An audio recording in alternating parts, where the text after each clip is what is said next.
नमस्कार। कार्यक्रम रे मो सह सामिल होइथिबा कैबिनेट रो मोर समस्त सहयोगी गण, राज्य गुड़िकर माननीय राज्यपाल वृंद, समस्त सम्मानित मुख्यमंत्री, उपमुख्यमंत्री, राज्य सरकार को मंत्रीगण, उपस्थित शिक्षाविद, अध्यापक गण, समस्त अभिभावक एवं मोर प्रिय युव साथीगण, नूतन जातीय शिक्षा नीतिर एक वर्ष पूरण होइथिबारु समस्त देशवासी एवं विशेष करी समस्त विद्यार्थी माननकु अनेक अनेक शुभेच्छा। गत एक वर्ष मध्यरे आपण मानक भली देशर समस्त महानुभव, शिक्षक गण, प्रधान आचार्य गण, नीति निर्धारक माने जातीय शिक्षा नीति को वास्तव रूप देबारे अनेक परिश्रम करिसेंती। कोरोनार एही कालखंडरे मध्य लक्ष लक्ष नागरिकन ठारू आरंभ करी शिक्षक, राज्य स्वयं शासित संस्थार परामर्श ग्रहण करी टास्क फोर्स गठन करी नूतन शिक्षा नीति को विधिबद्ध भावे कार्यकारी करा जाउछि। गत एक वर्ष मध्यरे जातीय शिक्षा नीति को मूलदुआ भावे ग्रहण करी अनेक बड़ बड़ निष्पत्ति निया जाइछि। आज एही पर्याय रे मते अनेक नूतन योजना, नूतन पदक्षेप गुड़िकर शुभारंभ करिवार सौभाग्य प्राप्त होइछि। बंधुगण, एही महत्वपूर्ण अवसर एभली समय आसीछि जेतेबेले कि देश स्वाधीनतार 75 वर्षर अमृत महोत्सव पालन करुछि। आज ठारू अल्प किछि दिन परे 15 अगस्त दिन आमे स्वाधीनतार 75तम वर्षरे मध्य पदार्पण करने को जाउछु। नूतन जातीय शिक्षा नीतिर कार्यान्वयन आजादी के अमृत महोत्सवर एक प्रकार प्रमुख अंश पलटि जाइछि। एते बड़ महापर्व मध्यरे जातीय शिक्षा नीति अधीन आज आरंभ होइतिबा योजना गुड़िक नव भारत निर्माण रे खूब बड़ भूमिका ग्रहण करिबो। भारतर जो स्वर्णिम भविष्यतर संकल्प सहित आज आमे स्वाधीनतार अमृत महोत्सव पालन करुछु, सेही भविष्यत आड़कू आमको आजिर नूतन पीढ़ी ही नहीं जीवो। भविष्यत रे आमे केते आगु को जीवा, केउ शिखर को छुईबा, ताहा एही कथा ऊपर निर्भर करिबो जे आमे आमर युवपीढ़ी को वर्तमान अर्थात आज किभली शिक्षा देउछु, किभली मार्ग प्रदर्शन करुछु। एणु मु विश्वास करुछि भारतर नूतन जातीय शिक्षा नीति राष्ट्र निर्माणर महायज्ञ रे महत्वपूर्ण उपादान गुड़िक मध्यरु अन्यतम एवं एथिपाई देश एही शिक्षा नीति को एते आधुनिक करिछि, एते भविष्योपयोगी करी रखिछि। आज एही कार्यक्रम रे जोड़ी हेतिबा अधिकांश महानुभव नूतन जातीय शिक्षा नीतिर समस्त सूक्ष्मता विषय अवगत अछंती। किंतु यह जे केते विराट अभियान अटे, एही अनुभव को आमको बारंबार मन पकेबा उचित। बंधुगण, समग्र देशरू आमर अनेक युव छात्र छात्री मध्य एही कार्यक्रम रे आम सह सामिल अछंती। जदि आमे एही बंधु मानकू सेमानकर आकांक्षा विषय रे स्वप्न विषय पचारिबा ताहले आपण माने देखिबे जे प्रत्येक युवार मनरे एक नूतनत्व रही, एक नुआ शक्ति रही। आमर युवपीढ़ी परिवर्तन पाई पूर्ण रूप से प्रस्तुत रही। से अपेक्षा करने को चाहे नहीं। आमे समस्त देखिचे कोरोना काल रे आम शिक्षा व्यवस्था सम्मुख रे किपरि एते बड़ आह्वान छेड़ा हे गला। छात्र छात्री मानक पाठ पढ़ार जीवनर शैली बदली गला, किंतु देशर विद्यार्थी माने खूब शीघ्र यही परिवर्तन सह निजकु ढलाई नेले। ऑनलाइन शिक्षा एबे एक सहज धारा हेबार लागिछि। शिक्षा मंत्रणालय मध्य एथिपाई अनेक प्रयास करिछि। मंत्रणालय दीक्षा प्लेटफॉर्म आरंभ करिछि, स्वयं पोर्टाल रे पाठ्यक्रम शुभारंभ करिछि एवं आम छात्र छात्री माने संपूर्ण उत्साह सहित ए सबुर अंश पलटि जाइछन्ति। मते कहा जाइछि जे गत एक वर्ष मध्यरे दीक्षा पोर्टाल को 2300 कोटी रु अधिकतर हिट करिबा दर्शाउछि। एहा केते उपयोगी प्रयास साब्यस्त होइछि। आज मध्य एथिरे प्रत्येक दिन प्राय 5 कोटी हिट करा जाउछि। बंधुगण, एकविंश शताब्दीर आजिर युवपीढ़ी निज व्यवस्था निज दुनिया को निज इच्छा अनुसार प्रस्तुत करने को चाहूँगी। एथिपाई ताकू बाहर दुनिया सह परिचित हेबाकू पड़िबो, ताकू पुराना शिकुली और पंजुरी रु मुक्त हेबाकू पड़िबो। आपण मन देखंतु आज छोट छोट गाँ और छोट छोट सहर रु आसुथिबा युवा वर्ग की चमत्कार करछंती। एही सबु दूर दूरांत अंचलरू एवं साधारण परिवार रु आसुथिबा युवा आज टोकियो ओलंपिक्स रे तिरंगार गौरव वृद्धि करछंती, भारत को नूतन परिचय देउछंती। एही भली कोटी कोटी युवक आज विभिन्न क्षेत्र रे असाधारण कार्य करछंती, असाधारण लक्ष्यर आधारशिला स्थापन करछंती। किए कला और संस्कृति क्षेत्र रे पुरातन और आधुनिकर सम्मिश्रण रे नूतन साधनर सृष्टि करुछंती, तो आउ के रोबोटिक्स क्षेत्र रे एकदा मनगढ़ा वैज्ञानिक कहानी भावे विवेचना करा जाउथुवा परिकल्पना को वास्तव रूप देउछंती। कि आर्टिफिशियल इंटेलिजेंस क्षेत्र रे मानवीय क्षमता को नूतन शिखर रे पहुंचाउछंती, तो पुणी किए यांत्रिक शिक्षा क्षेत्र रे नूतन माइल स्तंभर प्रस्तुति रे लागिछंती। यानी हर क्षेत्र में एही युवपीढ़ी प्रत्येक क्षेत्र रे निजर परिचय रखुचंती। एही युवपीढ़ी भारतर स्टार्टअप वातावरण वैप्लवी वर्ण करुछंती। उद्योग 4.0 रे भारतर नेतृत्व को विकसित करुछंती एवं डिजिटल इंडिया को नुआ गति प्रदान करुछंती। आपण माने कल्पना करंतु एही युवपीढ़ी को जेतेबेले सेमानक स्वप्नर अनुरूप वातावरण मिल जिवो, ताहले सेमानक शक्ति केते मात्रा रे वृद्धि पाइबो। एवं एथिपाई नूतन जातीय शिक्षा नीति युवपीढ़ी को यही भरोसा देउछि जे देश एबे पूर्ण भावरे सेमानक सहित रहिछि, सेमानक मनोबल सहित रहिछि। एबे जो आर्टिफिशियल इंटेलिजेंस कार्यक्रम शुभारंभ करा जाइछि, ताहा मध्य आम युवपीढ़ी को भविष्योन्मुखी कराइब।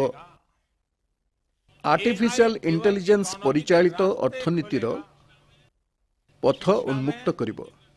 शिक्षा क्षेत्र में यही डिजिटल विप्लव समग्र देश रे एक संगरे आसी जाऊ। गाँ ठारू सहर समान भाव में डिजिटल शिक्षा सह सामिल हेउ से जुड़े एहार मध्य विशेष ध्यान रखा जाइछि। जातीय डिजिटल शिक्षा स्थापत्य अर्थात NDEAR एवं जातीय शिक्षा प्रजुक्ति फोरम NETF एही दिगरे समग्र देश रे डिजिटल एवं वैषयिक ढांचा उपलब्ध कराइबा पई गुरुत्वपूर्ण भूमिका निर्वाह करिबो। युवा मन जेउ दिगरे चिंता करिबाकु चाहे, खोला आकाश रे जेभली उड़ीबाकु चाहे, देशर नूतन शिक्षा व्यवस्था ठीक सही भली सुजोग उपलब्ध कराइबो। बंधुगण, गत एक वर्ष मध्यरे आपण निश्चित भाव रे अनुभव करिथिबे जे जातीय शिक्षा नीति को नीति को समस्त प्रकार चापरू मुक्त रखा जाइछि। जेउ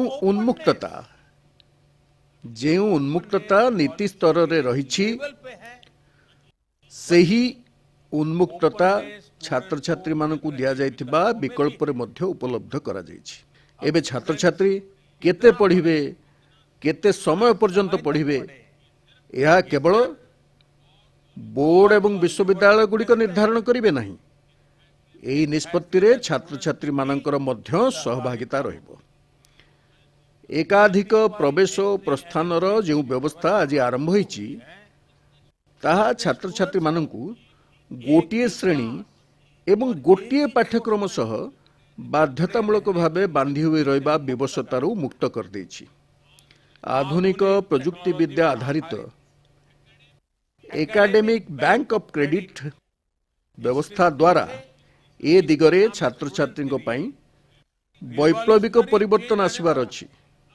एबे प्रत्येक युवा निज रुचि अनुसार, निज सुविधा अनुसार जेकोसी समय रे गोटिए शाखा को चयन करि परिबे किंबा छाड़ी परिबे।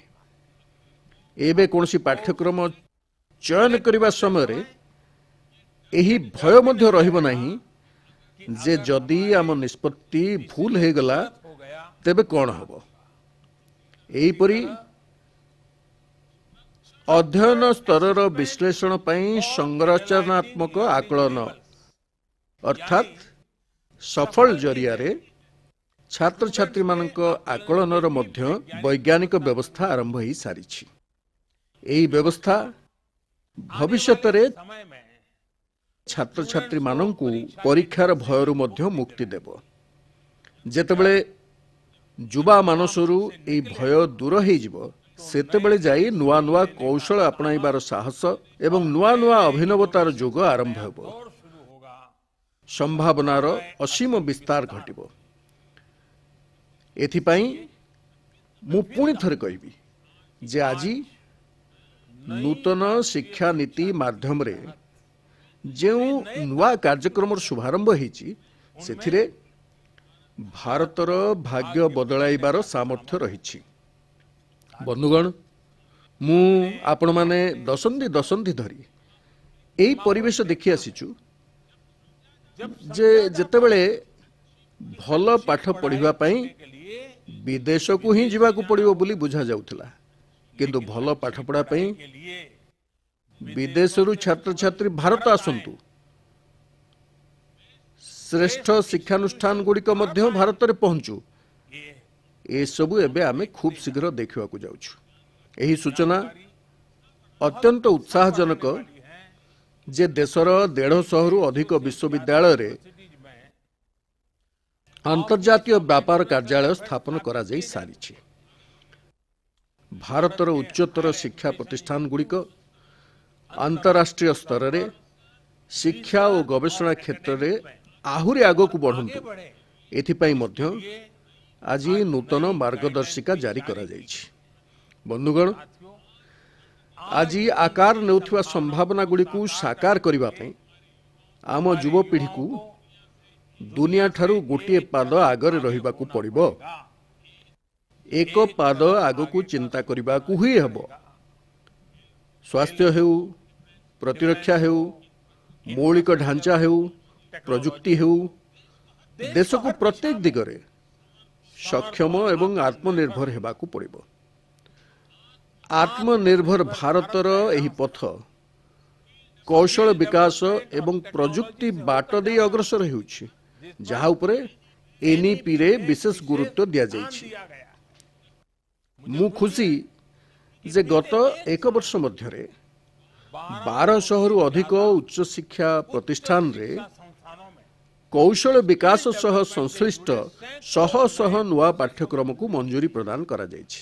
ବନ୍ଧୁଗଣ, ଶିକ୍ଷା ବିଷୟରେ ପୂଜ୍ୟ ବାପୁଜୀ ମହାତ୍ମା ଗାନ୍ଧୀ କହୁଥିଲେ, ରାଷ୍ଟ୍ରୀୟ ଶିକ୍ଷାକୁ ବାସ୍ତବ ଅର୍ଥରେ ରାଷ୍ଟ୍ରୀୟ ହେବା ପାଇଁ ରାଷ୍ଟ୍ରୀୟ ପରିସ୍ଥିତିକୁ ପ୍ରତିଫଳିତ କରିବାକୁ ପଡ଼ିବ। ବାପୁଙ୍କ ଏହି ଦୂରଦର୍ଶୀ ଚିନ୍ତାଧାରାକୁ ସଫଳ କରିବା ପାଇଁ ସ୍ଥାନୀୟ ଭାଷାରେ ମାତୃଭାଷାରେ ଶିକ୍ଷାର ବିଚାର ଏନ୍ଇପିରେ ରଖାଯାଇଛି। ଏବେ ଉଚ୍ଚତର ଶିକ୍ଷାରେ ଅନୁଦେଶର ମାଧ୍ୟମ ନିମନ୍ତେ ସ୍ଥାନୀୟ ଭାଷା ମଧ୍ୟ ଏକ ବିକଳ୍ପ ହେବ। ମୁଁ ଆନନ୍ଦିତ ଯେ 8ଟି ରାଜ୍ୟର 14ଟି ଇଞ୍ଜିନିୟରିଂ କଲେଜ 5ଟି ଭାରତୀୟ ଭାଷା ହିନ୍ଦୀ, ତାମିଲ, ତେଲୁଗୁ, ମରାଠୀ ଏବଂ ବଙ୍ଗଳାରେ ଇଞ୍ଜିନିୟରିଂ ପାଠପଢ଼ା ଆରମ୍ଭ କରିବାକୁ ଯାଉଛନ୍ତି। ଇଞ୍ଜିନିୟରିଂ ପାଠ୍ୟକ୍ରମର 11ଟି ଭାରତୀୟ ଭାଷାରେ ଅନୁବାଦ ନିମନ୍ତେ ଏକ ବ୍ୟବସ୍ଥା ମଧ୍ୟ ଉପଲବ୍ଧ କରାଯାଇ ସାରିଛି। ପ୍ରାନ୍ତୀୟ ଭାଷାରେ ନିଜର ପାଠପଢ଼ା ଆରମ୍ଭ କରିବାକୁ ଯାଉଥିବା ଛାତ୍ରଛାତ୍ରୀମାନଙ୍କୁ ମୁଁ ବିଶେଷ ଭାବେ ଅଭିନନ୍ଦନ ଜଣାଇବାକୁ ଚାହୁଁଛି। ଏହାର ସବୁଠାରୁ ବଡ଼ ଲାଭ ଦେଶର ଗରିବ ବର୍ଗଙ୍କୁ, ଗାଁ ଓ ଛୋଟ ଛୋଟ ସହରରେ ରହୁଥିବା ମଧ୍ୟମ ବର୍ଗର ଛାତ୍ରଛାତ୍ରୀଙ୍କୁ, ଦଳିତ, ପଛୁଆ ଏବଂ ଆଦିବାସୀ ଭାଇ ଭଉଣୀମାନଙ୍କୁ ମିଳିବ। ଏହି ସବୁ ପରିବାରରୁ ଆସିଥିବା ପିଲାମାନଙ୍କୁ ସବୁଠାରୁ ଅଧିକ ଭାଷା ବିଭାଜନର ସମ୍ମୁଖୀନ ହେବାକୁ ପଡୁଥିଲା। ସବୁଠାରୁ ଅଧିକ କ୍ଷତି ଏହି ପରିବାରଗୁଡ଼ିକର ପ୍ରତିଭାବାନ ପିଲାମାନଙ୍କୁ ସହିବାକୁ ପଡୁଥିଲା। ମାତୃଭାଷାରେ ପାଠ ପଢ଼ିବା ଦ୍ୱାରା ଗରିବ ପିଲାମାନଙ୍କ ଆତ୍ମବିଶ୍ୱାସରେ ବୃଦ୍ଧି ଘଟିବ, ସେମାନଙ୍କ ସାମର୍ଥ୍ୟ ଓ ପ୍ରତିଭାକୁ ମଧ୍ୟ ନ୍ୟାୟ ମିଳିପାରିବ। ବନ୍ଧୁଗଣ, ପ୍ରାଥମିକ ଶିକ୍ଷାରେ ମଧ୍ୟ ମାତୃଭାଷାକୁ ପ୍ରୋତ୍ସାହିତ କରିବା କାର୍ଯ୍ୟ ଆରମ୍ଭ ହୋଇଯାଇଛି। ଆଜି ଯେଉଁ ବିଦ୍ୟା ପ୍ରବେଶ କାର୍ଯ୍ୟକ୍ରମର ଶୁଭାରମ୍ଭ କରାଯାଇଛି, ତାହାର ମଧ୍ୟ ଏଥିରେ ବହୁତ ବଡ଼ ଭୂମିକା ରହିଛି। ପ୍ଲେ ସ୍କୁଲର ଯେଉଁ ପରିକଳ୍ପନା ଆଜି ଯାଏ ବଡ଼ ସହର ପର୍ଯ୍ୟନ୍ତ ସୀମିତ ରହିଥିଲା, ବିଦ୍ୟା ପ୍ରବେଶ ମାଧ୍ୟମରେ ତାହା ଏବେ ଦୂର ଦୂରାନ୍ତରେ ଥିବା ବିଦ୍ୟାଳୟଗୁଡ଼ିକ ପର୍ଯ୍ୟନ୍ତ ପହଞ୍ଚିବ, ଗାଁ ଗାଁରେ ବି ପହଞ୍ଚିବ। ଏହି କାର୍ଯ୍ୟକ୍ରମ ଭବିଷ୍ୟତରେ ସାର୍ବଜନୀନ କାର୍ଯ୍ୟକ୍ରମ ଭାବରେ କାର୍ଯ୍ୟକାରୀ ହେବ ଏବଂ ରାଜ୍ୟଗୁଡ଼ିକ ମଧ୍ୟ ନିଜ ନିଜର ଆବଶ୍ୟକତା ଅନୁଯାୟୀ ଏହାକୁ କାର୍ଯ୍ୟକାରୀ କରିବେ। ଅର୍ଥାତ୍ ଦେଶର ଯେକୌଣସି ଭାଗରେ ପିଲା ଧନୀର ହେଉ ଅବା ଗରିବର, ହସି ଖେଳି ଯେପରି ସିଏ ପାଠ ପଢ଼ିବ ଏବଂ ଏହା ସହଜରେ ହେବ, ଏହି ଦିଗରେ ପ୍ରୟାସ କରାଯିବ। ଏବଂ ଯେତେବେଳେ ହାସ୍ୟ ସହ ଏହାର ପ୍ରାରମ୍ଭ ହେବ, ତାହେଲେ ଆଗକୁ ସଫଳତାର ମାର୍ଗ ମଧ୍ୟ ସହଜରେ ଅତିକ୍ରମ କରାଯାଇପାରିବ। ବନ୍ଧୁଗଣ, ଆଜି ଆଉ ଏକ କାର୍ଯ୍ୟକ୍ରମ ହୋଇଛି ଯାହା ମୋ ହୃଦୟର ଅତି ନିବିଡ଼, ଅତ୍ୟନ୍ତ ସମ୍ବେଦନଶୀଳ ମଧ୍ୟ। ଆଜି ଦେଶରେ ଏଭଳି 3 ଲକ୍ଷରୁ ଅଧିକ ପିଲା ଅଛନ୍ତି ଯେଉଁମାନଙ୍କୁ ଶିକ୍ଷା ପାଇଁ ସାଙ୍କେତିକ ଭାଷାର ଆବଶ୍ୟକ ପଡ଼ିଥାଏ।